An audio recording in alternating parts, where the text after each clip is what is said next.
Engel, who was the one of the pilots of the X-15. He also later commanded some of the space shuttle missions. But I got him to fly him, and I met up with Joe down at base ops, waiting on Bergman to show up. And I told Joe, just as soon as you get off the ground, this guy's going to start asking questions about SR-71 F-12. And he said when he starts to try to needle you and try to pump information out of you, just shake the stick a little bit. And so Joe sort of laughed and said, yeah, he'd do that. So they took off. They were gone for about 45, 50 minutes and came back and landed. And I'll tell you, Jules Bergman was green. And I think Joe Engel had a great time with him. I'm sure he did. Pull a couple high G turns and make him pass out. Yeah, well, you know, you get up pretty close to supersonic speed. That airplane was very maneuverable, and you could pull a lot of G's in any direction. Yeah. But evidently, he sort of bugged Engel a couple of times about SR-71 F-12, and Joe just gave him a little ride. That's fantastic. But that was part of the fun and games. Yep. Well, you know, you didn't get to do anything like that anywhere else, though. Oh, no. And, of course, I got to make flights in them, too. And you couldn't do that anywhere else. No. Is the T-38 the only one you flew in? Oh, no. I flew in T-38, F-104, what was it, the Delta Wing, F-106, Delta Wing fighter. I got Mach 1.8 in here. Wow. Over the range. We would have gone further, but gone to a higher speed, but the range, every end of the range was closed. There was something going on down there, so we couldn't do that. That's pretty neat. We had a 150-mile supersonic range that went from Southern California across Arizona. Right. Mostly desert. Yeah. It was all desert. That's pretty neat. And let's see, what else? B-57, I don't know if you know what that is. That was a Canberra, British, Okay. light, medium bomber, twin-engine bomber. Okay. The most uncomfortable airplane I've ever flown in. Why's that? It had a big greenhouse bubble canopy that covered both cockpits, and the air conditioning dumped out on your feet.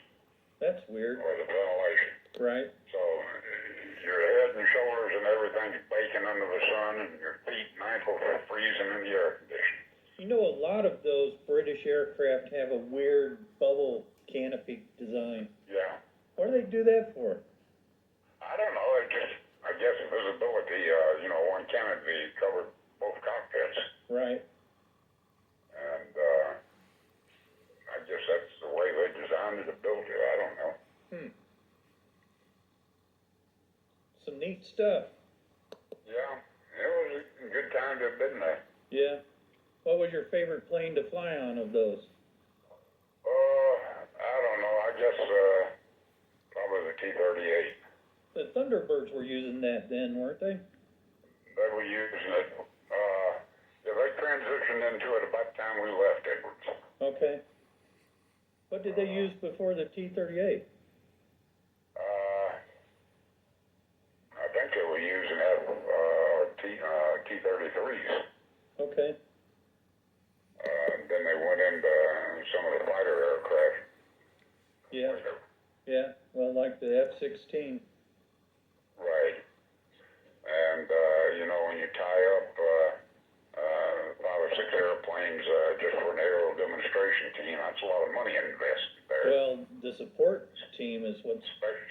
I'm sorry, what? The support team is what's costing you. Yeah, airport and the maintenance and everything else. Yeah, The 238 is pretty simple maintenance. It's not a hangar queen by any means at all. right. So the Thunderbirds were flying F-16s when they had lunch with us in the hangar, weren't they? Yeah, Okay, they've just gotten the 16s. yeah. But I don't know if all that's worth it. That's an expensive operation. Yeah. Well, you know, I haven't been out to see an air show or anything in a long time, but seems like, you know, back then I enjoyed seeing that every chance I got. Yeah, that's true. Hey, so I can remember at the end of the day at Fuchu, they'd fire up a helicopter and somebody would fly away.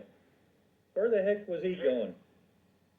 Well, they use it for the 6th Air Force commander and command section to, you know, fly them down to Tokyo or out to Yokota or Tachikawa or something like that, so they wouldn't be driving or on the road. Seemed like every time I was there, he was leaving.